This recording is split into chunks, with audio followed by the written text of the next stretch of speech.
This is the I Shoulda Did More Reading podcast. I shoulda did more reading.com. I shoulda did more reading or shoulda did more reading on Instagram. That's a lot of words. We are on, I know, it could be worse, George. I don't know how it could be worse, but hang on. We're on Instagram, on Twitter at shoulda did more, I think. And Instagram, what else did I miss?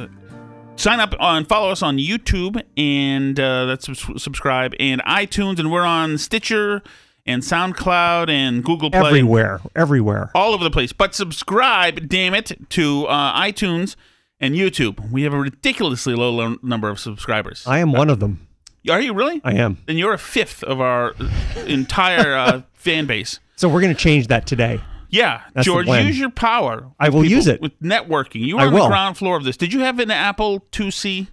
No, but Richard Cherney, my business partner, did. Mm-hmm. I had one. It blew me away because I didn't know how to use it for anything. That was the way, wasn't it? I saw the Apple Lisa, actually, when it was, it was like this $12,000 computer that came out before the Mac. And it did everything the Mac did, except it was... Actually, it was 83 or 82? It was like 82. Mm. All right, hang in there. All right, keep going. Before we go, let's keep going. This is Tom. Jay is on special assignment. This is Tom here with you all. And I am thrilled to introduce you to George Capalbo. George Capalbo not only is a friend, but is a computer architect, George. He's an innovator. Some sort. Yes. He's an innovator. He does all sorts of radio and broadcasting technology, among other stuff. He's done 1,000 things in his life. He's a fascinating guy. He knows all sorts of useful and useless knowledge. Mostly useless. Exactly. And you should follow George, by the way, at Geek Capalbo on Twitter. And he does I don't know what you call them now. I'm now calling them the Boston Technology Minute. The Boston Technology Minute. Maybe I'll chuck one in here right here. We could. So people will hear him. We could. The Boston Technology Minute is sponsored by Call Andy Macintosh Consulting, offering intelligent support and managed services for Macintosh-based environments. Give them a call at 508-650-6113. This is the Boston Technology Minute with George Capalbo. Virtual reality doesn't make your skin crawl? MIT and Disney can fix that. Yeah, researchers at MIT's Media Lab, Disney, and Carnegie Mellon have developed a wearable. They're calling it the Force Jacket. When you put it on, it simulates physical sensation on your skin. Inside, 26 tiny air bladders. Any of them can be compressed or deflated up to 40 times per second by miniature computer-controlled vacuum pumps and compressors. The whole thing is connected to 360 VR immersive video game software so you feel and not just see the virtual world around you. Stuff like, come here. How about a virtual hug? Hey, you. Or someone tapping you on the shoulder. Or a punch. Or riding a motorcycle. Or standing outside in a driving rainstorm. Or slime dripping down your back. Or bugs crawling on your skin.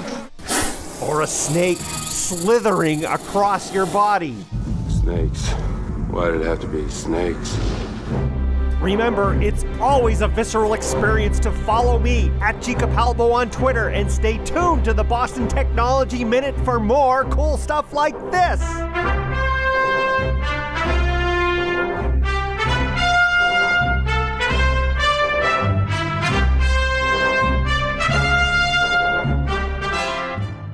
That was the Boston Technology Minute. So now everybody gets a... It was good, wasn't it? Yes, it was very nice. It resonates, too, and it stands up, which is important. All right, George, let's start from the beginning here. Where are you from? I am from Mars. No, I'm from Worcester. Worcester is Massachusetts. Central Massachusetts. It's a 45-minute drive on the weekend from Boston, but it is about 37 miles west of Boston. I was born there and lived there until I was about 2. Then I moved south to Millbury, town over, and I lived there until I was in about my 20s, and out of college, and came east. How was your childhood there? How did you like it? It was good, and it's strange. I'm back. I've actually inherited the house, and I'm moving back. So Any siblings? You can go home again. No, I'm an only, so I got like everything. You're an only child. Grew up in an interesting time. We were around the same age. Maybe a couple I'm a little older than you. Yeah. In the 60s. So it was mainly the 60s, my childhood, and my teenage years in the 70s. So what kind of kid were you? Were you a sports kid? I was a nerd kid. I was always building stuff. I was always basically creating things. Well, isn't Goddard from Western Mass? Goddard is from Worcester. As a matter of fact, there you go. He had gone to my college. I want some points for my rocket technology. You're awesome. Yes, the first liquid fueled rocket. He's very famous. As a matter of fact, I met his widow in the early 70s. She and Jim Lovell appeared at the Worcester Science Center, and Lovell appeared in a Navy helicopter, like the kind they ferry Trump out of the White House with, right? It was very impressive. Ooh, that big, that's great. It was like a very big moment. That's why I remember it from the helicopter. When was Jim Lovell there? This is probably 70, 71. So Apollo 7? It was right after, it was probably after Apollo 13. Okay. So it was probably like a year after Apollo 13. And for you, that must have been incredible. That was incredible. I was a science nerd. The space program was my life back in those days. Oh, wow. Completely. I knew everything. So did you watch the moon landing? Absolutely. I get to stay up late. You missed the entire Chappaquiddick series. I did. That was like, 3 or 4 pages in, just a little article. It wasn't a big deal. Okay, right? So you're a kid growing up there, and that was the same house. That's a big house, big yard, and so you could tinker around and do stuff. I could do stuff. Did you invent stuff as a kid? I did invent stuff. I used to build. I remember I built on a paper thing looks like a modern cell phone. And I'm finding all this stuff now. Sadly, my mom passed away about 6 months ago, or 4 months ago, 5 months ago, and I've been taking care of her for the last 4 years with my son, and I found out she's kept everything. So it's like going through the history, replaying my life. It's like that episode of Star Trek with the Guardian of the Galaxy or the Gateway, and it replays time. It's kind of interesting. But yeah, you can go home again, but I'm completely ripping the place out and changing it. So we're going to get to that. Place. That's we'll an entire important thing. You have perhaps a project happening. Oh yeah, no, right. Definitely, and I've also got a house the parents and grandparents have lived in as well. Yeah, and all right, so your dad was an engineer. My dad was a radio engineer. Was he also kind of a tech geek then, obviously? He was. He was always, he turned out to be kind of an architect as well. He would design studios, but from the electronic side, and he had a guy that, Dominic Radacchia from Boston, contractors, and I think he's passed on, that would do the construction part of it. Good team, and they went around the country building stuff. Really? Building radio studios? For RKO. How cool is that? It's like, do you remember RKO had a studio at Harvard Community Health Plan building? That was right across from Fenway. Originally, it was a parking lot. It was literally like a floor in a parking garage with lines and cement posts. And a year and a half later, it was a radio station. What, is that building still up? I'm sure there's still something there. Who knows what the space is? But they built space in a parking garage from scratch. Isn't that fascinating? It was really interesting to do. That's back when a studio engineer was a studio engineer. Probably white short sleeve shirt, black tie. Yeah, exactly. I was just talking to Matt Fitzgerald, who was in this week, right? And he was working at Channel 7. He's a local guy, radio guy. Right, local radio guy, and he worked at Channel 7. My dad was involved in building that building. I remember sitting on a catwalk with him with the plans, and he's showing me where stuff's going to go. In Bowdoin? And no, the Government Center Channel 7 building. It's still there. Yeah, Bowdoin Street. Yeah, right. Behind it. Yeah, okay, got it. Yeah, exactly. So I saw that go up, too. So it was cool stuff. My goodness. In fact, I found in the archives at home a pop-up of that building. It's like, this building is coming. Yeah, I still have it. I'm saving it. That is such a I will show that to you sometime. It really is. Oh, my goodness. And you open it up, and it's the building. All right, so you've got a dad who's in the field. You're an enthusiast, only child in the 60s. What kind of stuff were you building? I would build model rockets. I would build cars. Workable model rockets? Flyable model rockets. And it took a little bit of little gasoline or kerosene or something? No, they're actually engines that were made by this company called Estes Industries. They were literally, they're meant to be safe, quote unquote. You couldn't blow it because they were early in the space program. Apparently, people were blowing their hands off. They'd take matchsticks and put them into CO2 cartridges, and then they would just explode and they'd lose an eye or something. So this guy started this company, and it turned out to be a big deal. Still exists, Estes Industries. You can go to Micro Center, right, and they have them, a wall of them. You go to a hobby shop, they still have them. Yeah, my brother just got my son a rocket. Nice. It's a good time. We're going to try it as soon as it gets nice. So that's interesting. I never thought of the fact that, of course, the rocket toy boom is coinciding with the space race, of course. It can make perfect sense, and everybody was into it. That was, it was the big thing. I mean, I think, and it was really, if you think about it, history of mankind, it's a big deal. So Star Trek must have just been... And Star Trek was completely my life, yeah, exactly. Yeah. I mean, at that point, there was nothing there was no space stuff really at all. There were some bad outer space movies. There's a lot of bad stuff, and there were like shows like Lost in Space, which were fun, but they weren't science fiction. They were just goofy, right? But Star Trek was supposed to be serious fiction, but, it really still resonates. Yeah. No, to this day. Certainly, if you look at the tricorder and the in the smartphone, I mean, That's geez, right. What are we doing here? Well, Leonard Nimoy has said that people walked up to him and said, I'm an engineer at Bell Labs. I made the cell phone because of the tricorder and because of the the communicator. I completely just did that. How cool is that? Yeah. They influenced the whole thing. Even the chirp. Exactly. I don't have mine with me today. I do have one. I don't And, we commonplace, we use sliding doors all the time. Absolutely. Which are wonderful, by the way. Those were done with ropes, apparently. I Back know. in the day, they wouldn't open them. Shatner told a story. He was in Worcester. They showed The Wrath of Khan. Did you see that? Recently. This is recently. Yep. This is April 3rd. And he said, they were on ropes. So he said, I would walk into the doors and hurt myself because the guy'd be snoozing, not waiting, getting the cue. So he started I'm sure making Shatner the sound. Let him know about it, too, back then. He started making the sound when he walked up to the door, and they'd hear it, and they'd pull the door. Oh, that's great. So it was good. Can you imagine that being how low tech it was? Yeah, really. and just probably what a small production operation. I think for its day, it was actually pretty expensive. It was done by Lucille Ball. She and Desi owned a studio. Desi Lou is their studio, and that was one of her that Mission Impossible and a couple of very iconic things came out of that time. Were you a Voyage to the Bottom of the Sea guy? I like that. That was just goofy, kind of Star but Trek it was fun. Itself. It was had some serious elements to it. It was kind of funny. Yeah. It was a little campy, but I liked it. Oh, I loved that. I had a model of the flying sub. Do you remember the flying sub? Of course. That thing, it looked like a stingray. Yeah, it did. Exactly. Correct. That thing was incredible. And those were two serious actors. They were. Richard Basehart, right? Right. Yeah. And what was the other Admiral guy? Nelson, he's still alive. He was in a couple of the Bond films. I can't remember his name now. Yeah, it was Captain Crane. He was in The Fly. The handsome. Yes, I remember. Help me. Help I remember me. Right, the real Fly. The real Fly, not Goldblum. the gross one. Yeah. That Fly. My dad took us to see that in the Science Museum when they were showing retro movies. That thing scared the hell out of. That is a great movie. The original Fly, black and white. So, by the way, I'm planning a road trip. You ought to be in on this because it's in the Boston area. I think you've never seen 2001: A Space Odyssey. Have never, no. Okay. On June 1st, Friday night, 8 o'clock, there's a link. I'll get you the link. We can put it up and people can show up that listen to this podcast and we'll have a party. And they're going to run a film, new print, 70 millimeter, color corrected of 2001: A Space Odyssey, the way it was shown originally.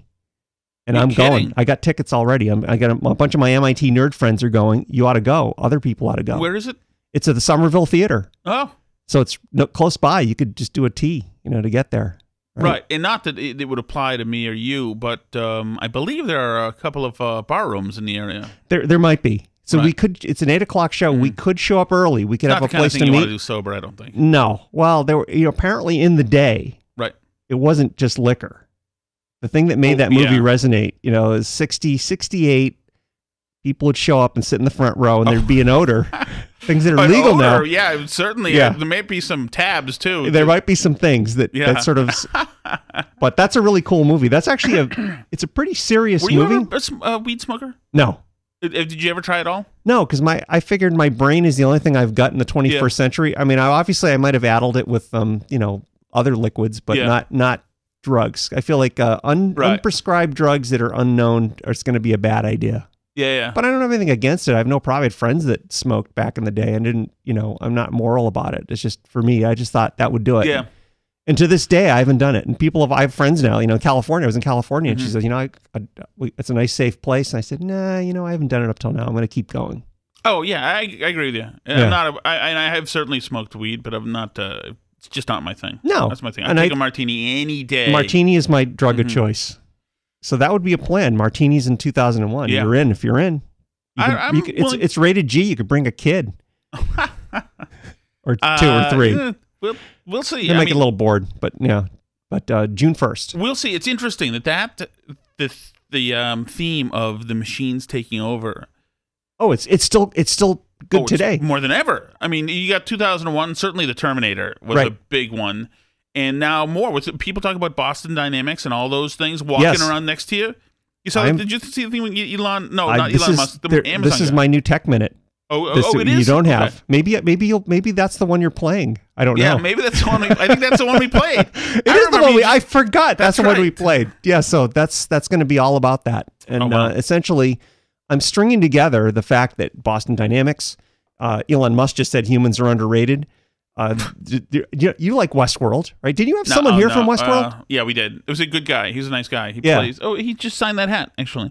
There you go. Yeah, my wife likes Westworld. A lot of people do. I don't have HBO, so I haven't seen it, but I have a friend that's got them off license, and I may have seen one of them, or two of them occasionally. But in London, about 2 or 3 weeks beforehand, they had some company just take some random guy, and they made an android of him, and they sat him in a pub, and he talked, and he moved, and he looked. It's still the Uncanny Valley, and he was talking. It was like a stunt for Westworld. It's still the what? It was a stunt for Westworld to say you said something Valley? The Uncanny Valley, which is if you have a robot, you look at it and something looks weird about it to you. Yes. It's like it just creeps you out a little bit in some subconscious way. Yeah. Yeah. There exactly are some selling though that people are willing to take that. Well, there's some other venues where it's dark. When you interact with the robot, that it doesn't really matter so much. But isn't that it's more touch? Sense of smell is maybe not there. That'll be interesting to see when men and women regularly are buying robots instead of spouses, because there are apparatuses now that people. There's all sorts of stuff out there in the market. What happens. All right. So Star Trek is on. Getting back to this. Yes. Good. Star Trek is on. Star Trek gets canceled after like 2 years or something, right? 3 years. 3 years. It got 3 seasons. If it hadn't done the 3rd season, you'd never heard from it again because they didn't have enough to replay it. So it went into syndication, and then it found its audience. And the same Shatner thing. He tells the story. Star Wars happens. Right. And Paramount says, "What have we got? This is huge. We need something. Wait a minute. We've got this Star Trek thing." And so they did it. And they made a movie out of it. They made a movie. Mm-hmm. They got Robert Wise, who did West Side Story and all sorts of great films. He didn't want to do it. And it showed it was a terrible movie. This is around 78 or 9. It's like 79. Yeah. Right. Yeah, I saw that in the theater at the time as a kid. I was disappointed. And I didn't know what the hell was happening. I still not sure. I know. I was like that with 2001. I walked in. We were a few minutes late, and it's the apes at the dawn of man. And I looked at my dad, and I said, "Are we in the right movie? I came here for spaceships." Yeah. So yeah. But yeah, that was not good, the first Star Trek one. But then they got better. And the Next Generation, and it still lives. There's this new All Access series on CBS All Access. But I've seen the first one. I don't feel like there's enough there to buy it, and to go buy an extra fee. I've got Netflix. I got Amazon Prime. It's like, I don't know. And the ones that came out in the theater like 10 years ago, the movies, I thought were pretty good. Those are good. They rebooted it. Yeah. They changed it. Yeah. Different animal a little bit, but it was not disrespectful to the original. I mean, that's one of the things. And that actually, movies are getting better about that, where they're not just being moronic about sequels. Although we went through a rough patch with the Star Wars prequels. Not really. Those weren't good. Oh, those were not good. I was up for those as well, and then they were just George Lucas said, "I've got these computers and I can play, and no one can tell me to stop." Yeah. So and that's also what he did. George Lucas was a different guy by then. He turned into Darth Vader. Well, no, I wish he had. He turned into like a soft touch, really. It was really kind of odd. Oh, he turned into Darth Vader at the end, maybe when he became anyway. So what do you think? What do you think of these new ones? The jury's out. They're okay. It doesn't seem they're not resonating with me. I mean, to me, growing up, there were movies, and then there was Star Wars. Those three were not like movies. Those were special. Those were the holy canon. The first Star Wars film, which blew my mind. So my dad worked in radio, and he was running this engineering for RKO, which was 14 stations across the country. And so I would go with him. It's summer vacation. I just go with him. So we're in Los Angeles, and Star Wars, there are lines around the block every night to see it. It just came out. And I said, I wish I could see this. And I looked, there's a theater across the street from my hotel, and it says they have a 10:30 show, and I think in the morning, so I think I'll go. There's like 3 people in the theater and me, and it's a 70 millimeter print, 9-track sound. It's a new print in 1977. Not, they apparently left the negative for that, like on the back porch or something, and they had to restore it. I don't know why they did that, or it got copied too many times or something. But it was pristine, and the sound was fantastic. It just blew my mind. And I came outside and I said, telephone poles and old cars. This is weird. It was just completely great. And then The Empire Strikes Back was even better. Wait, when you came outside, you saw telephone poles? I looked around the real world, and I said, I want spaceships. I want that. I want to live in that world. I don't want to live in the sort of primitive world we live in 1977. And it was so thoughtful for him to make everything beat up and dusty. That was their skill. So brilliant. It was used, and to borrow sounds from diving Messerschmitts and other things. Oh, that was a lot of work there. Ben Burt the sound guy. Really? Oh yeah, one of my heroes. Sound effects. Oh, there was no. I mean, what other movie in the world had the coolest new noises? They did. The hum of the lightsabers and the they did completely. Oh yeah, and the phase, everything. It's funny for such cool sounds. The marksmanship was terrible in Star Wars. It was. Yeah. Yes, it was. Unless you had a lightsaber, then it was okay. Well, I'll tell you. Here's the other thing about Star Wars that made it. I think it made it successful. I don't know if you remember that era. Maybe you might have been too young. But movies were pretty downer. They're the anti-hero era. Right. Everything was kind of Everything was cynical. Like there was a movie, Electra Glide in Blue, and at the end of the movie, the hero he's a traffic cop, and he gets shot in the face, and he's laying on the ground, and they go long pan of him just sitting there dead. At the end of the movie, like the hero dies. Star Wars, it was happy. It was a happy ending. Yeah. They won. The good guys won. And they had a celebration at the end, and people really needed that. I think that was part of it, but most of it was just it was shiny and new, but it was old, and it was cool. And they found all these unknown actors, and they really hit it, except for Alec Guinness, who apparently hated it.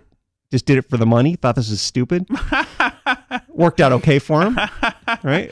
I like that he thought it was stupid. Yeah, that was good. It was probably the right thing to think. He had worked with enough people by then to say, "Oh God, great! Now his hippie director is going to show me what to do." But Star Wars now it lives on to this day. It's a revered thing. Look, apparently there's a Millennium Falcon parked on Hollywood Boulevard this weekend for the premiere. Really? Yeah, it is interesting, and we both have this now that it's weird to have played with toys that now our kids have played with the same exact thing and know as much about them as you do. Yeah. They know the story of Darth Vader. They know the story of all these things, just like you would. Yep, exactly. Exactly. But I don't know if they have access to something. Remember that, like, there was such a run on all the toys that all the superfluous ones, sometimes you'd have to get, like, well, I don't know, maybe the really like old Hammerhead stuff. Yeah, and like you'd have to get all the ancillary character toys because they were just you couldn't get the good ones. Yeah, Luke was gone. There's no. And apparently, that's how George Lucas made his money. They didn't care about the merchandising rights, right? So he went out and did everything. Bedspreads, pillowcases, shoes. Had them all. The lunchbox combs, for me lunch boxes. It was a coup. That was good stuff, and that's how he funded the next movie. He kind of controlled that mostly himself. So where were you during the moon landing? So during the moon landing, I was 10 years old, and I was sitting in my parents' house, and I got to stay up late because they walked out on the moon about 10:30, and I got to see it, and it was this kind of crappy black and white picture, but it was a big deal. And I remember the next day, the Today Show reran the entire 3-hour moonwalk in its entirety. Goodness. And just it was the world was just a buzz. The newspapers all had the 58-point headlines that covered half down to the fold. Man on moon. Yes, it was a big deal. You go outside and you look up and say, "This guy's on the moon right now. This is really cool." You think about the moon shot. It's unbelievable that they pulled that off. It really is. More than once. Unbelievable. You're bouncing the capsule. Just saying, good luck. Here we go. Well, they know orbital dynamics. All the computers were really on the ground, and they would just radio stuff to them. But they did have computers on board the spacecraft. So there's actually, I worked with a guy years later who apparently told me a story about the Apollo 11 moon landing. So they were writing the code for the LEM, the moon lander, the day before the launch, and they loaded the wrong version on the LEM when they launched. So they had the wrong version of software. And when they're going to land, there was basically, they loaded their landing computer program and their takeoff program in case they had to abort. And that overloaded it. There was a bug, and it started giving them errors. And Armstrong ended up, they ended up ignoring them. The system was built well enough they could do that. Well, after that landing and after that mission, they said, well, what do we do to keep that from happening? So these two people from MIT suggested this company. I can't remember the name of it now, but it was basically like software to check software.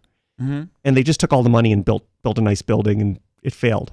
Oh my! But it was really interesting. But that was the interesting part, is that that makes perfect sense to me as a software developer. They had the wrong version of the code on the on the ship at launch time, and they couldn't change it, and they had to work around it. So, I mean, at that point, how sophisticated could programming coding language be? It wasn't that sophisticated. It was very, very small amount. Like your phone has probably got more power than all of the NASA computers on the ground entirely. All the Apollo landings. But they pulled it off. How could they make changes from mission control into space? Radio waves? They were radio waves. They'd send them numbers to type in, to control their engines and things like that. So in this landing, Armstrong ended up taking over and landing it manually.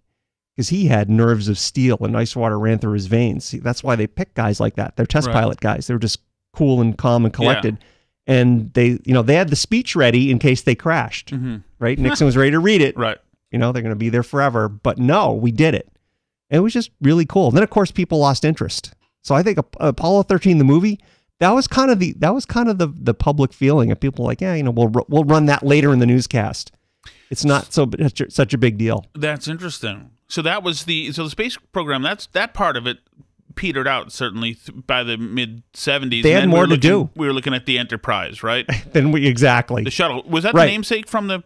It was actually people, Star Trek fans convinced them to name it the Enterprise. Right. And then when they flew the first test flight, and it was actually the test flight. It didn't actually go into space. It was just the one they dropped from a 747 to see if it could. It was always sitting on top of it. To see if it could land. Plane. Right. They would just launch it. Or a Pan Am plane. What usually brought that around? It was a 747. Yeah. I don't know if it was NASA's 747. They had their own. I thought I had because they had to fly it around. That did it. It might have been. It sat on top of it. How odd You're thinking of a Bond film.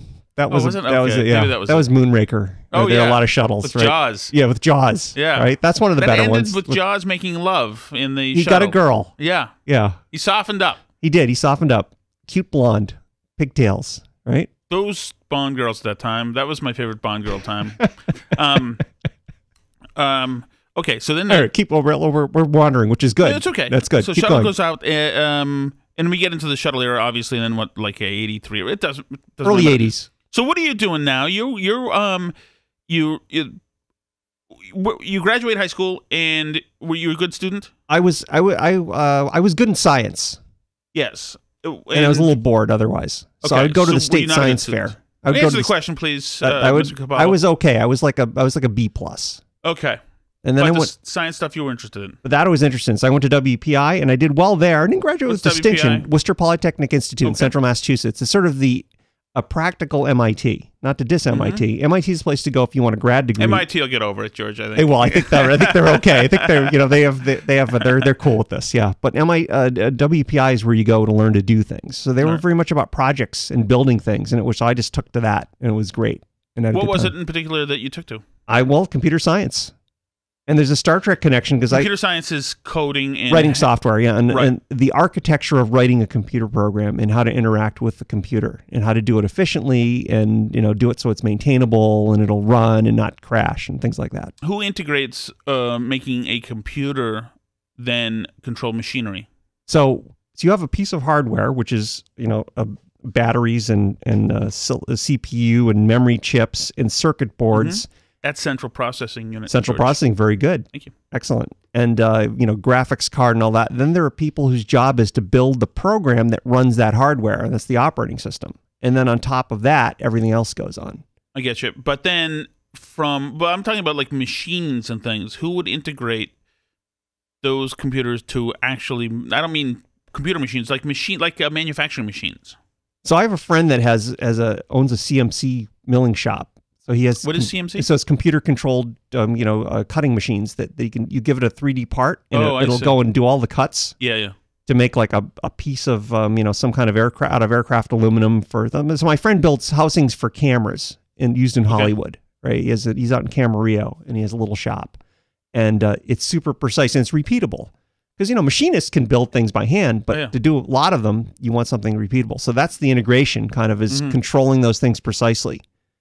So what was your first gig then out of college? Out of college, I worked at Prime Computer, which no longer exists. It was a mini computer company. So the first there were mainframes, the huge ones, right? And then those are the things that were always turning. Exactly. IBM was big in that. Wonder Woman or the $6 million $6 million. There were $6 million man or the Bionic Woman. I saw that in Italy. Bionic Woman. That's right. I saw the Bionic Woman in Italy, and they called her La Donna Bionica. Oh, I love that. It was very nice. Bionica. It was Lindsay all Wagner, dubbed. beautiful. Lindsay Wagner, beautiful. I agree. But anyway, we digress. But so then mini computers came out, and they ate the lunch of mainframes because they were $500,000 instead of $5 million. But mini computers were still the size of washing machines. They were still the size of a big refrigerator. Okay. And then PCs came out, and that killed the mini computer. Gone. Right. So this digital is late equipment, 70s, late 70s, early 80s. That's when I started my career in technology. And I did all that, and I did that company that was actually the longest, other than this company, Prime Computer, for about 7 years. There was a thing called green mail, where people would come in and they say, well, this company's got a lot of cash. Let's drive their stock price up and force them to let us acquire them. We'll take all the cash and sell everything off. Okay. Were they out of Silicon Valley? No, they were in Framingham, Massachusetts. Really? So we were 128 belt was Digital Equipment, DG, Wang and Wang and Prime. This is probably bigger than Silicon Valley in that era. Right. And now it's morphed. It's biotech and there's stuff happening here. Yeah, Lincoln Labs and things. Lincoln Labs, stuff like that, right? That's all legacy things. I have a friend that's working on a new space probe, TESS, that's going to go look for exoplanets. It's going to look for Earth-like planets in front of stars. Oh, Christ. They just launched it. I'm sorry, George. I don't. So.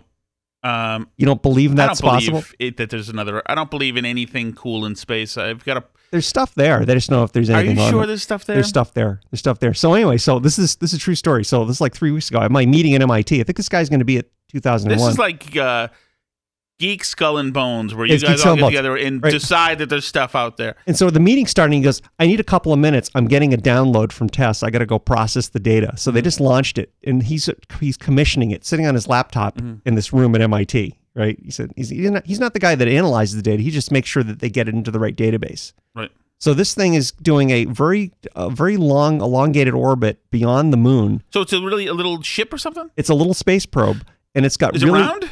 It's kind of, it doesn't matter if it's round. There's no air in space, Okay. right? Okay, it's just not the Enterprise, right? It's not an X-wing. It's just sort of a box with tubes and cameras, and they're going to map the entire visible sky, like 98% of it, and they're going to look for things. They're going to focus on stars and see if anything passes in front of them. And so basically, it's the shadow.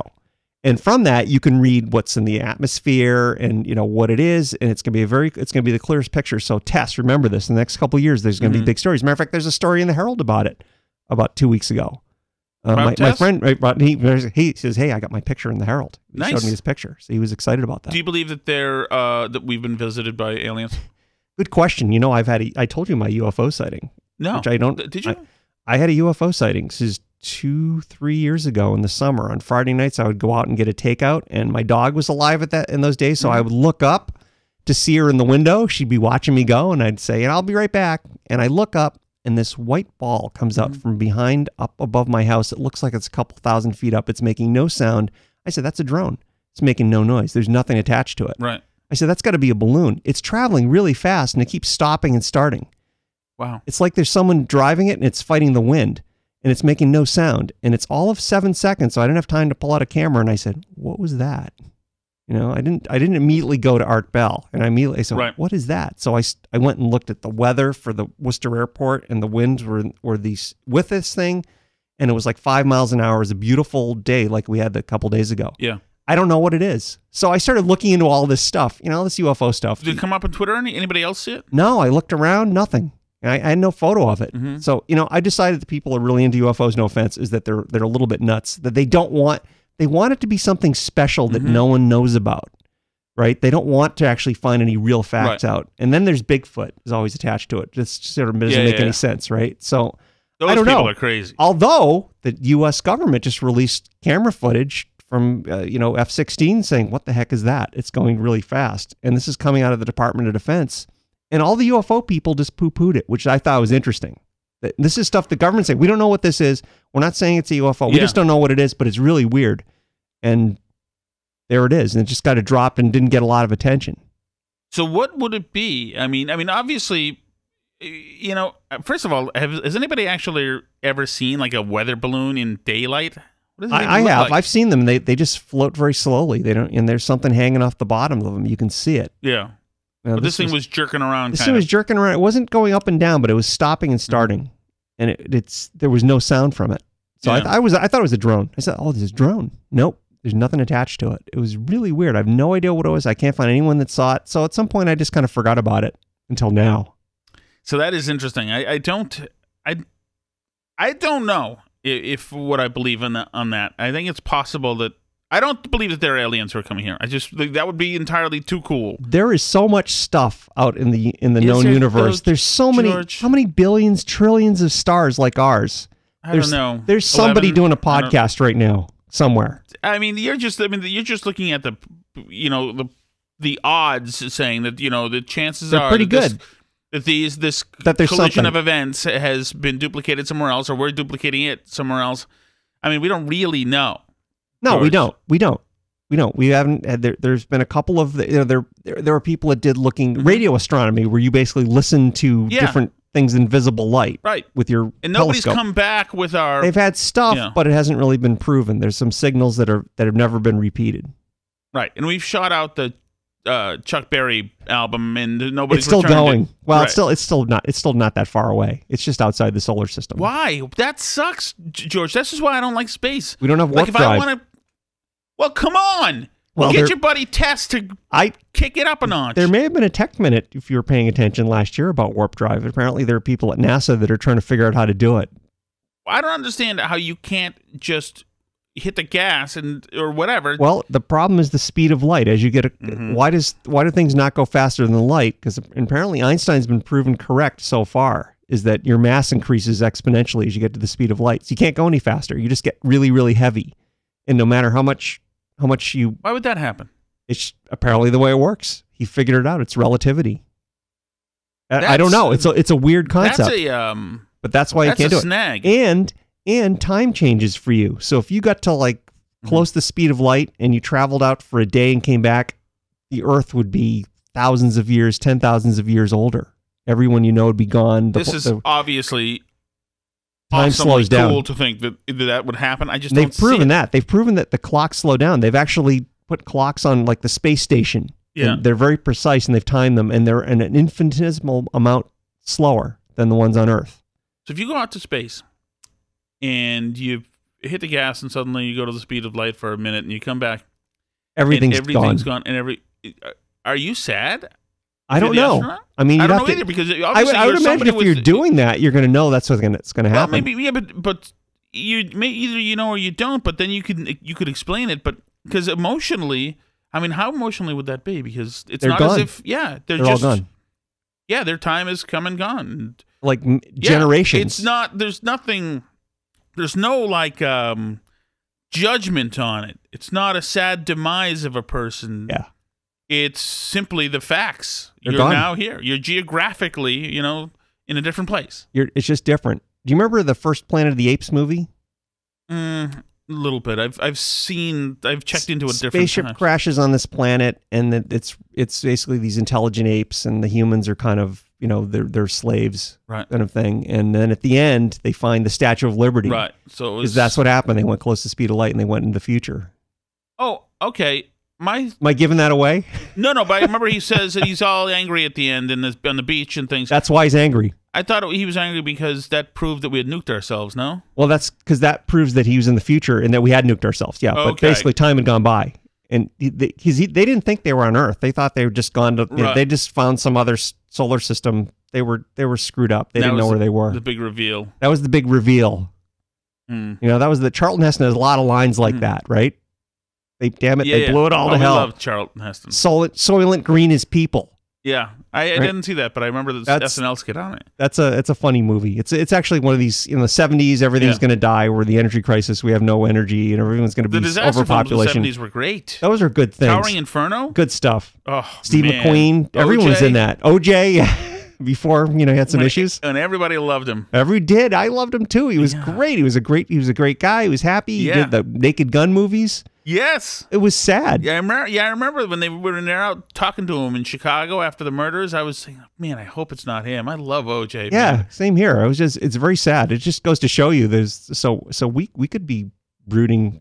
You and I, we seem like nice guys on the outside, but you don't know what's going on. Yeah, I don't know if I could pull off a double I don't think I murder could either. That'd be terrible. I don't think I can hurt anyone. I don't like blood. Apparently, no. You got to be into it. You'd have to be. There'd be a fair amount, I think. Yeah. Prime Computers. You're all done. I'm done with Prime Computer. So where do you go then? And I went into Cambridge. I worked for a company. That's where I met the guy that told me the story about NASA. It was called Index Technology, and that blew up. Like CSC Index. No, Index Technology it got bought by someone, and it was kind of a bad takeover, and it turned out, and they laid off like 75% of the company, but I was in the 25% that survived, and it was not fun. And they changed it into Intersolve, which if you spelled it sideways, it was Elvistron. The letters worked, right? And at that point I said, I'm kind of sick of doing this kind of stuff. These companies keep blowing up on me. I put all this work in, so that's when I started going out on my own.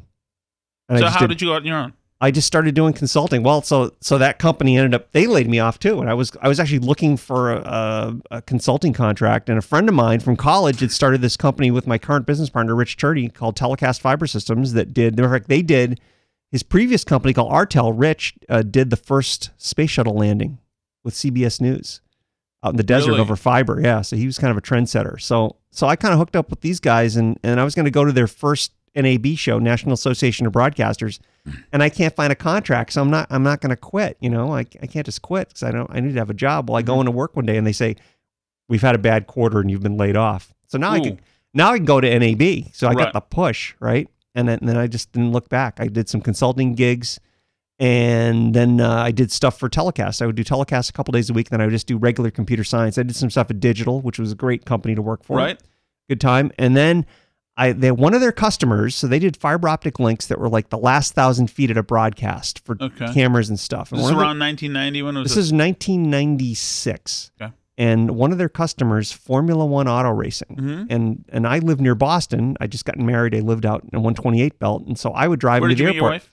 I met her at Index Technology, actually. And what was she doing? In Cambridge. She was just a programmer there. She was in yeah. That's cool. It was. You found a woman in the STEM field. I did.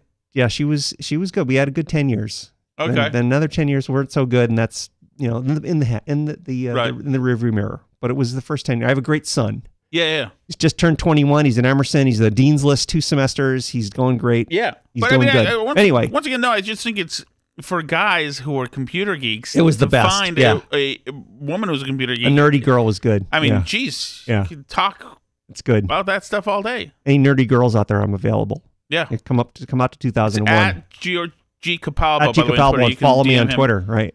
So anyway, I drive these Formula One guys to the airport, and then I went to a trade show in Amsterdam, IBC, where there's lots of stuff smoked there too in different parts of town. Right. You can get lots of trouble in Amsterdam.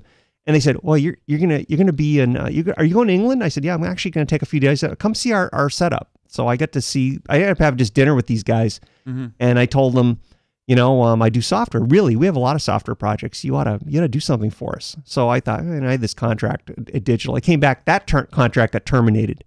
Oh man! And so I called this guy and said, hey, I have some time available. And I ended up doing a project for Formula One. I worked for them for about 5 years. I built a virtual ad system. That's like, if you watch Fox baseball, there's an ad behind home plate, and sometimes it's The Simpsons, sometimes it's Viagra, sometimes it's Advil. Exactly. But it's all done digitally. Yep. I built that for Formula One with 2 other guys, and it was the most fun I ever had. Where were the ads taking place for Formula One? On the cars or on the side? On the side of the track. So I would go to a different circuit in Europe. I'd go to Europe every 2 weeks, which sounds like fun until you have to do it, and you get really tired. You ever take the Concorde?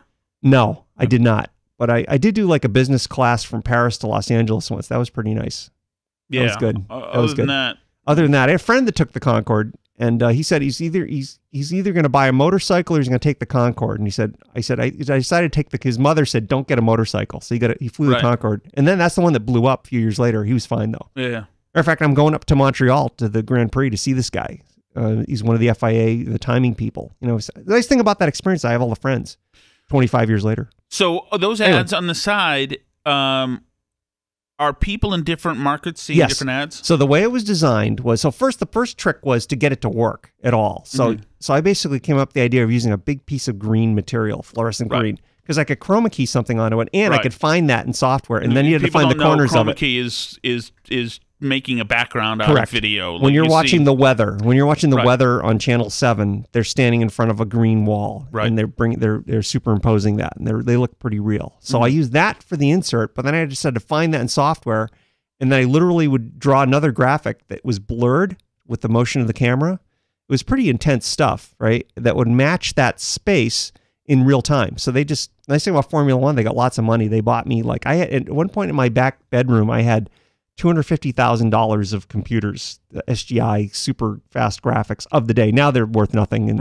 and your phone has got more graphics capability. But we pulled it off. But the idea was that we could put computers that are doing the generation of the actual image that goes in the picture in different countries, and we're just sending the instructions on what to do. Oh, I see. And it's the speed of light, so it goes in real time, and you just have to sync it up, and off it goes. So we did it. We got it into the world feed. And then we got sued for patent infringement, and that killed the project, right? Oh my God, George! Yeah. And then we won. We won the case though. 10 years later. 10 years later, you are. Out so I of did there other by stuff. I did other stuff for them. Every once in a while, I do stuff. And So- I took that money. I saved some of that money, and I started this company that's running Herald Radio, which is Backbone. Backbone Technology. Networks, right? Internet radio. Yeah. So, that must have been tough on your home life to be going to Europe every 2 weeks. Well, that's why I stopped doing it. One of the other reasons I stopped because my son was born. And it's like I came back. I was away for 2 weeks, and he looked at me, started crying.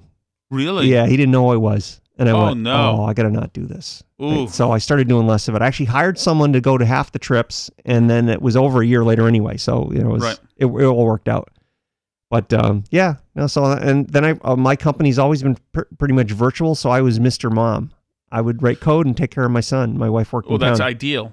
It was good. It was a good time, actually. Good days. That's perfect. So was the company called Backbone then? It was called Backbone Networks then. And what were you doing initially? What was the first thing Backbone was doing? So initially we did this consulting stuff. So the Formula One thing was done through Backbone as consulting, right? Okay. And then we started the radio product and developed that from scratch. And my dad worked in radio. He sent me to all his radio chief engineers, and off I went.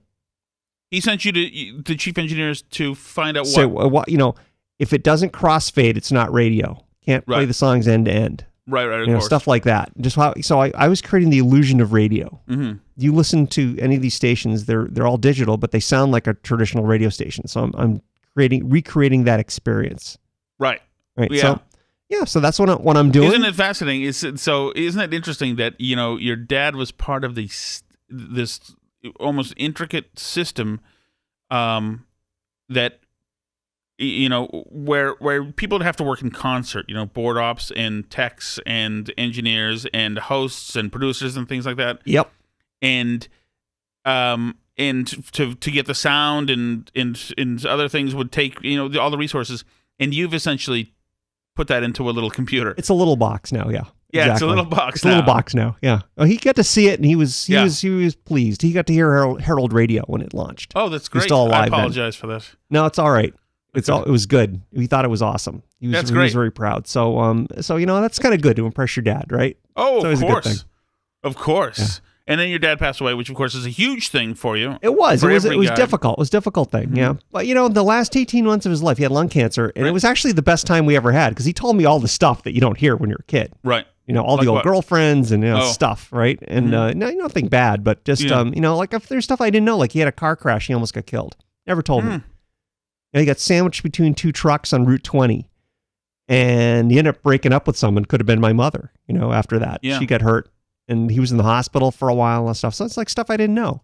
Isn't that interesting? That that's always how it happens. Yeah. When a parent's dying, only at that point suddenly do you ever bother asking the questions. Yeah. And I think that sometimes when people are fading or starting to die, then they're in a place where not only are they suddenly walking into recollections that they didn't know they had, but they want to share. It's an almost indescribable situation. And he was super calm through the whole thing. I could aspire to that someday, many years from now. I'll aspire to that. But he was calm, and he just kind of accepted his fate. He just looked at me and said, "Yeah, I should have never smoked." So that's it. So how old was he? He was 87 when he died. Should have never smoked. He lived to 87, George. I know he did.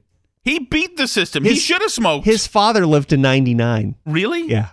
My grandfathers lived to be 99. Are greedy. I'm telling you, good genes. Yeah. Knock on wood. Smoke away. Yeah, I figure I'll start later. How's that? Then I can, house money. Have you ever smoked? No, I've never smoked. I used to smoke for 15 years until I was 30, and it's really nice. It makes you think faster. Those people have told me. I don't know about that. I mean, the only thing, it was nice after you work hard for a day to sit back and smoke and have the smoke get into your lungs, and it's just such a nice caressing thing. It's not, you think, the other part is, of course, you're coughing up brown phlegm. Yes, constantly. right, exactly. You smell like smoke all the time. You always have some kind of asthma. There are downsides. Yeah. And that whole cancer thing. Oh, the whole cancer thing, and it's whatever. And I'm glad I don't smoke anymore. But that's good. But there's certainly, smokers, a cigarette break is an important thing. It is. Smokers get to take a hit and relax, and it's, I mean, they're vilified, of course, as it's a sad thing actually, because I have no problem with people that smoke. I mean, when I grew up, everyone smoked. Right. And also, in Europe, smoking everybody smoked. Oh my God. Yeah. In the Formula One days, I mean, all the advertisers, it's kind of ironic at the time. You know, my dad was starting to have some health problems in those days, and it was cigarette related. And all my ads were cigarette ads.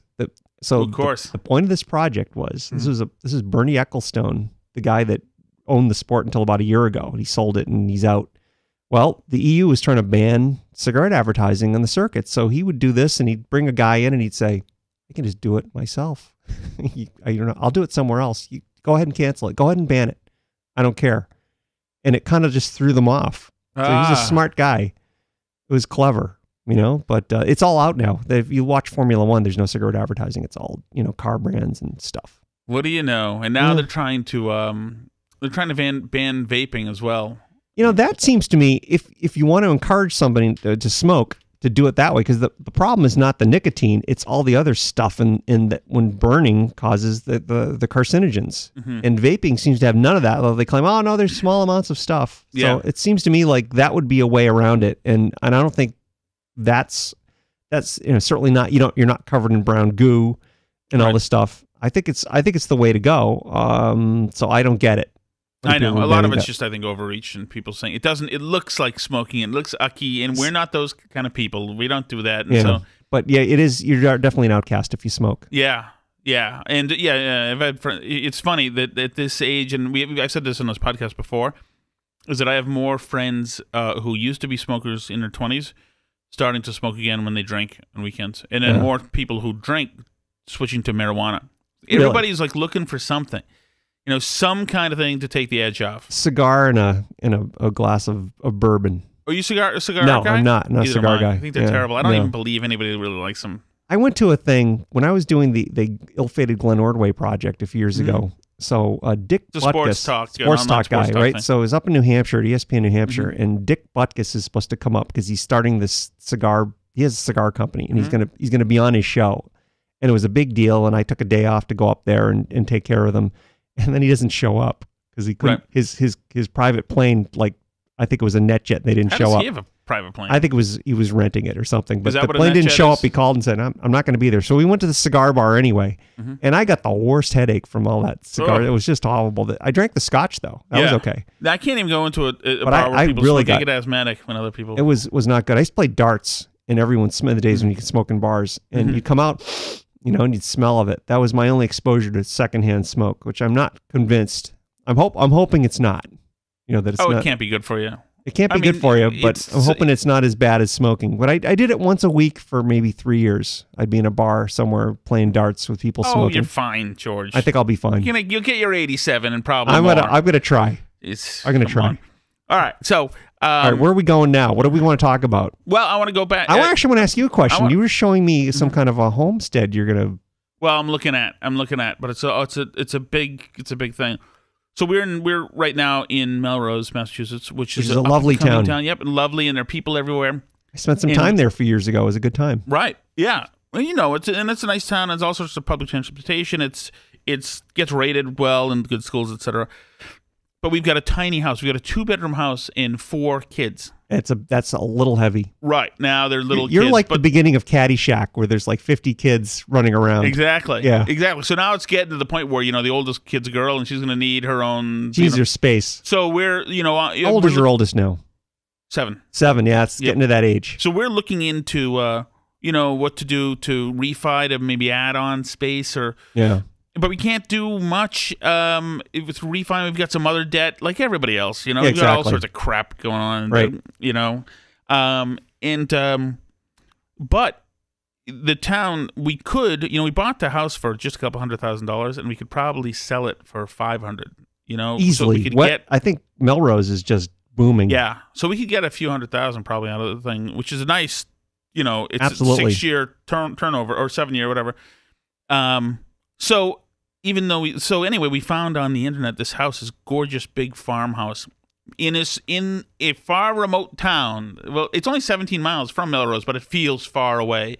Yeah. One of these places where it's an old colonial Yankee place with farmhouses. A lot of places have horses and things. Yeah. It's for rich people. We're not one of them, but a lot of rich people. Carl Yastrzemski lives there. Oh, nice. Yeah. And, this is still North Shore, right? Yep. Yep. Ray Bork lives there. Oh, nice. Right. Yeah. And so, like, everybody has the town ordinance was that every house had to be built on more than 2 acres. So it's basically sparse. It's woods, farmhouse, farm, woods, and there's nothing there. There's not even a town center really.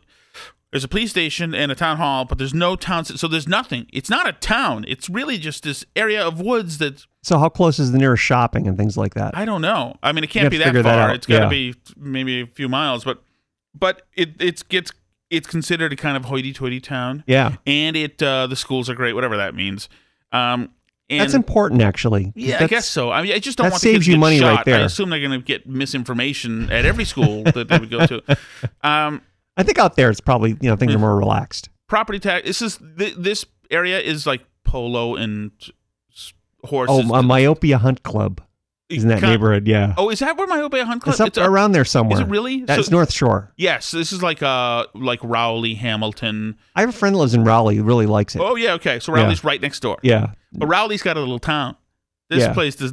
So you're going to be pretty close to Newburyport. That's where you're going to go. I love Newburyport. Yep. Yeah. So that's good. This is. I think you should do this. This house needs work. This house, we have a 2-bedroom house in Melrose. Yeah. With not quite an acre of land, not even close to an acre of land. Yeah. Have you seen my yard? I've not been to your house, but I've driven by it. Right. I mean, it's a you small have a lovely plot, willow tree. Right, lovely willow tree, and it's a lot of yard and a tiny house in the back because originally there was a retail shop in front, and the house was a residence. Exactly. Really? I did not know that. Yeah, and this is like the vacuum cleaner guy by design. In Melrose? The vacuum cleaner guy in Melrose. Yes, Macaulay or whatever. Yeah, I always wanted to take a vacuum cleaner there. Then I'm not there anymore, so I didn't get to do it. Well, this time, George. We'll come back. So this guy. So anyway, that would say so. So anyway, I'll tell you a vacuum cleaner story later, but keep going. If we could sell essentially our little place for the same amount of money as this huge place is. Yeah. So our place right now is. I'm way ahead of myself, of course, but that's assuming we get all the financing. This yada yada yada. You got to do a good inspection, by the way. Make sure it's not like you're buying into you got to double the price to get it livable. Well, I mean, I assume because it's so ridiculously cheap that there are serious problems with it. I'm living this right now, by the way. Keep going. There are serious problems with where I am now, too. Right. So whoever buys that's going to see as well. There are foundational issues. But it is what it is. You want to get in the Melrose. It has a new furnace, though. Right. It has a new furnace. That is important. The most expensive thing in a place. But the town's in vogue. So anyway, so our quandary, if this all works out, is this beautiful fixer-upper place. Like how would we make the change from living essentially? Melrose is a city technically. There are people around, cars. It is. There are parades that walk by our house and 5Ks. Absolutely. And then if we went to this new place, then it would be really just us, our family, with a lot of land and a house. You get along? Do y'all get along? We do. Oh, you'd have more room to do it. That'd be good. Oh, definitely. Space is important. Definitely. So just that mindset of there not being anything around, though, I just wonder. It makes me feel almost. Well, so people are going to drive to you. They're going to drive. Right. It's not a long drive. You're not like you're in the outback in Australia. You're just going to be in a rural town. So I lived in Weston for 20 years, which is kind of a rural town that's a town. A lot of Weston is right. Stuck in the woods. So negative things about it are the power goes out whenever there's a heavy storm because there's all these trees. You have to drive somewhere to get your food, but it's not bad. I could go to Wellesley or I could go just Newton or whatever. It wasn't bad, but it's a 20-minute drive and it depends what time of day it is. So you're probably looking at a similar thing. Right. I think you'd be fine. I think that's the homework you need to do. You need to scope that stuff out. And I think you said to me, the house looks like it needs to be painted, which is not shocking. That's drastically painted. That's going to be $20,000 probably. You're going to have to find someone to do that. I know, definitely. And some other stuff. So, I mean, that's if all the money worked out, then let's see. Somebody would have to overpay for our house, too, which is not a great house. But it's the location. That's all that really matters these days. Yeah. In any real estate market. And I think Melrose is so hot, you should have no problem. Right, and if you look at the house, it's cute, and the trees and a little picket fence, and it's you just got to clean it up to show. You got to make it look good. But for our purposes, it's the idea of like moving into somewhere where, like, if I had millions of dollars, I would live in Boston, probably in Beacon Hill. That would be where I'd want to live. And have one of those courtyards or whatever, and we play in the common. I'd want one of those brownstones on Com Ave, right near the park. Right. That'd be nice. So the roof deck. That's the same thing, though. So you're in the city. You have that energy that's in the city. Right. but nice city like Boston, Chicago, whatever, Manhattan, you get this beautiful energy. That energy is not up in Rowley, Massachusetts. So Newburyport's not bad though. Well, Newbury, but that's not It's in not the Boston. offing, you know. But so, you're near to it, is my point. Right, I know. But when you're sitting out there at 10 at night, standing in your driveway, where in Rowley, Massachusetts, we'll say it's Rowley. There'll be mosquitoes. There'll be mosquitoes. There'll be crickets. There'll be pitch black when it's pitch black. It would. It's not and bad. It's alone, you know? Do you get nervous when you're alone in the dark? I don't know. I just never. You don't There's get no. to find What I'm out. saying is, there's no buzz and hum of the city. No, there is none. Yeah. You know, and like parts of it I won't miss. Like parts of where and I won't miss. I mean, I won't miss. Things have gotten politically crazy. You know, Yeah, where I I'm aware live of that, now, yes. and I'd be okay. You could put any sign you want in your lawn in your Yes, new town, exactly. and nothing bad would happen. Right. So, and this is why I don't want to think people people listening think we're just talking about this. I mean, for anybody listening as well, to make such a change to go to where there's suddenly nothing. To me, it's a little scary, especially since the kids can't trick or treat there and some other thing. I'm sure that other parents have found a way to do everything so it works just fine, and they only go up there to live and to sleep and to live. And like a lot of people like you who work in New York City go back to Darien, Connecticut or whatever, where they have big places and they're also just kind of closed off. Right, because New York is so insane. Right. That you need to get that.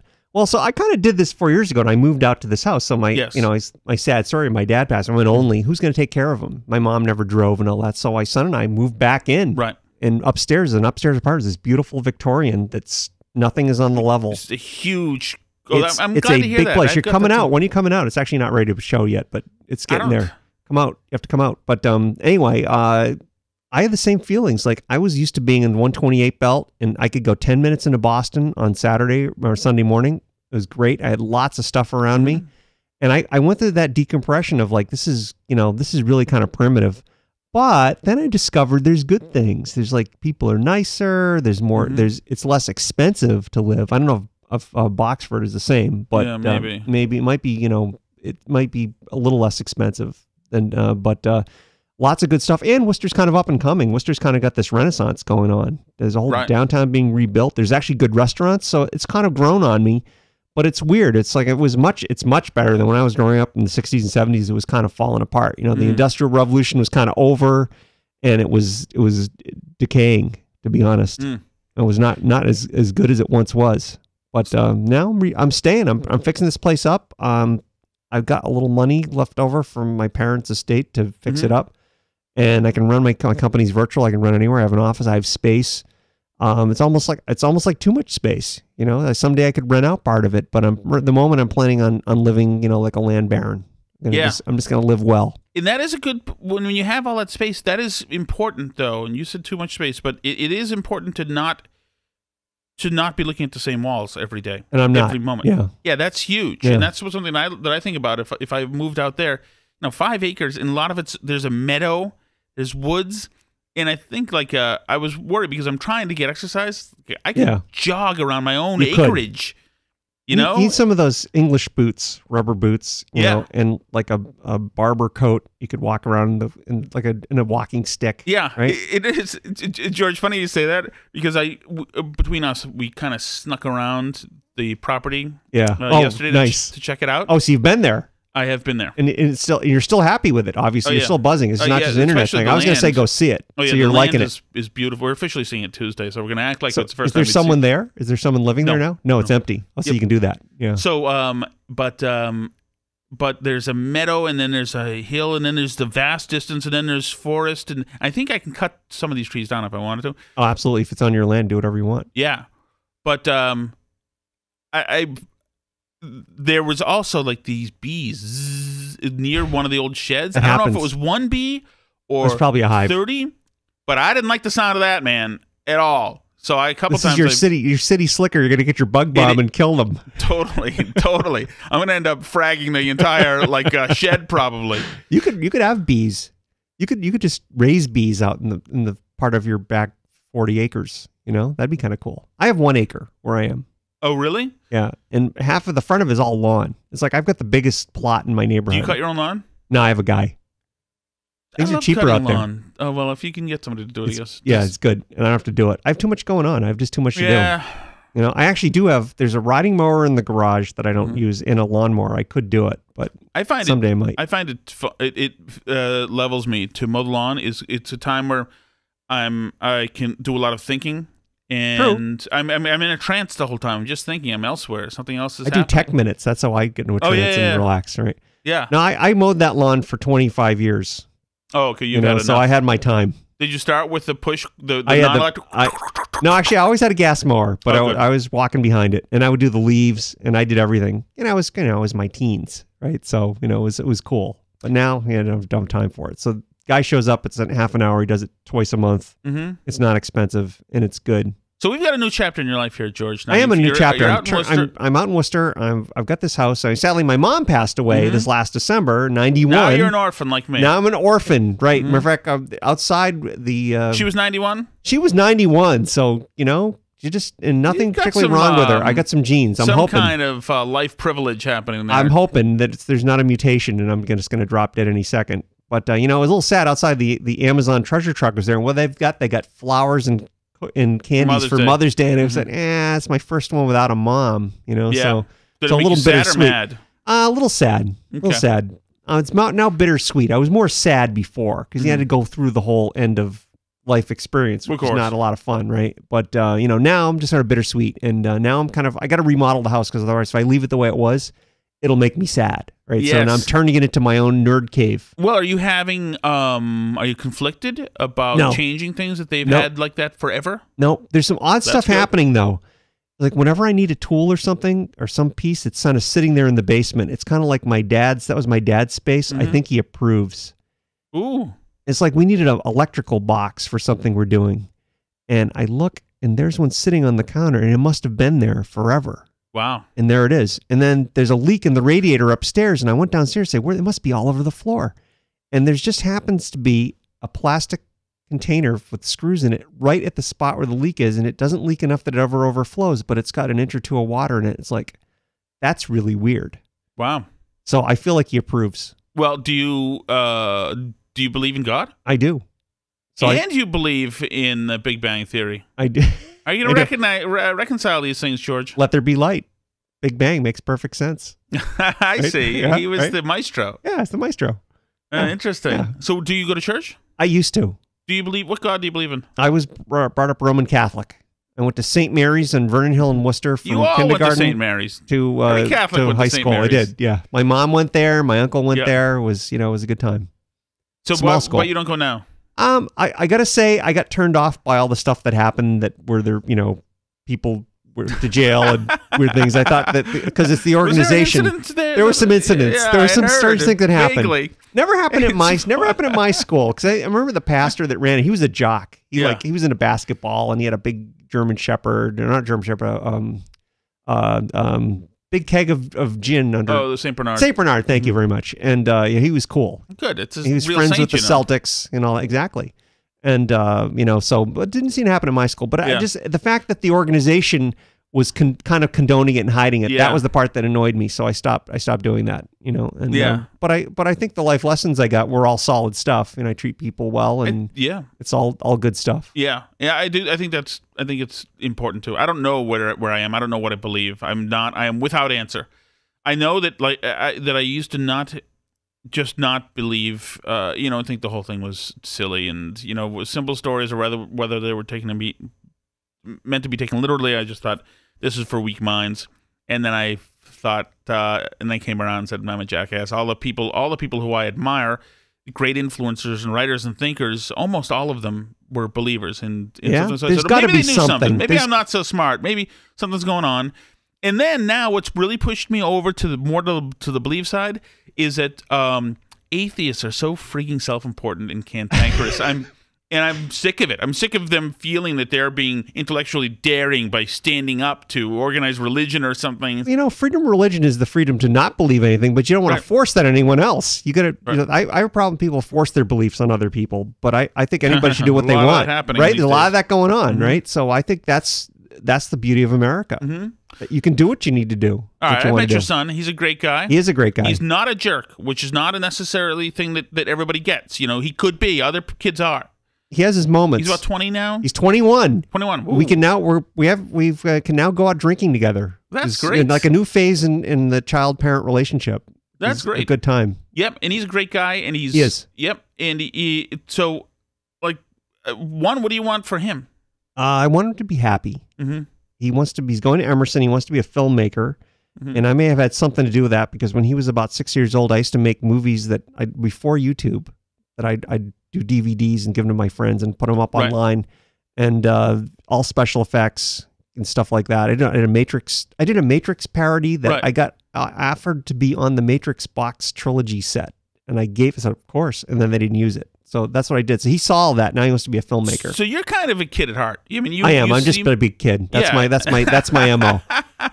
So I'm not getting old. I'm just growing up a little bit slowly. Yeah. You know, No, I'm not growing up. There's no future in it.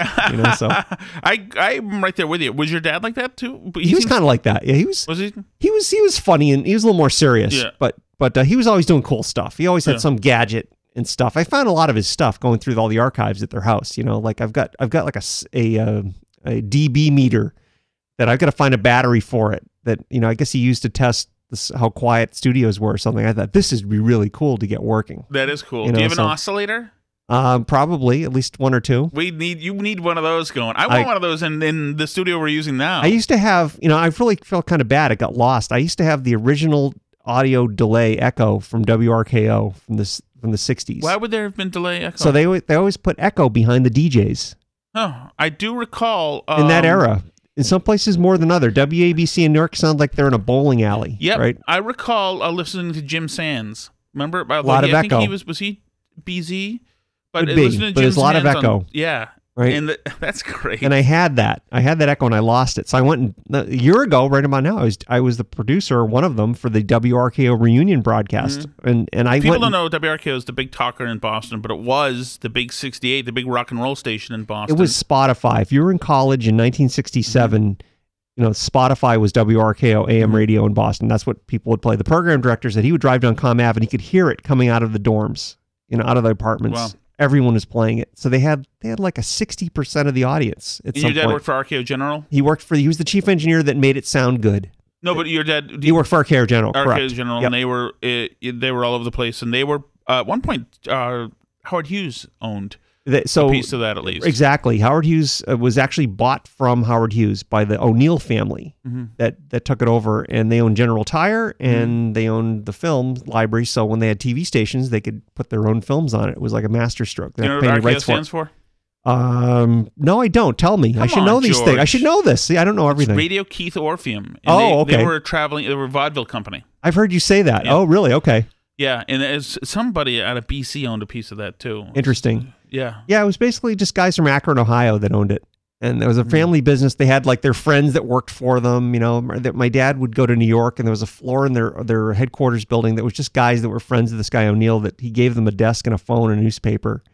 And he called them the Awkward Squad. They would just hang out and go out and have a 3-martini lunch and come back. Wow. And that was their thing. How fantastic. Family business. That's the kind I want a job like that. I know. Imagine well, George, you know, both you and I could work from home. Do this. There's no reason. I mean, people don't know right now. I write for a newspaper officially as my occupation. You could do that from home. Yeah, and I could do radio stuff from home as well. I mean, actually, it's probably the way of the future. You know, in a quiet place, you might think better. Ooh, I can tell you what, that I was, that when we had our latest son a couple of months ago, I was working from home and I was cranking him out. Yeah. Yeah. So how's he doing? Is he sleeping? He is not sleeping and my wife is not sleeping, but I'm sorry. doing all right. That's all right. I was there 20 years ago. I had one 20 years ago. I remember those days. They go by quick.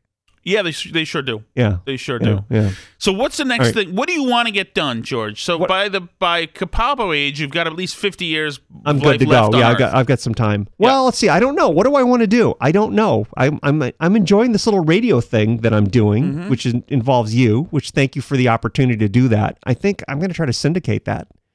Well, that's awesome. This is your Tech Minutes. Tech Minutes. So which we just heard. We just heard one, and I'm sure you enjoyed it. There's more of them on my Twitter at Geek Capalbo. You can listen to them anytime. Yeah.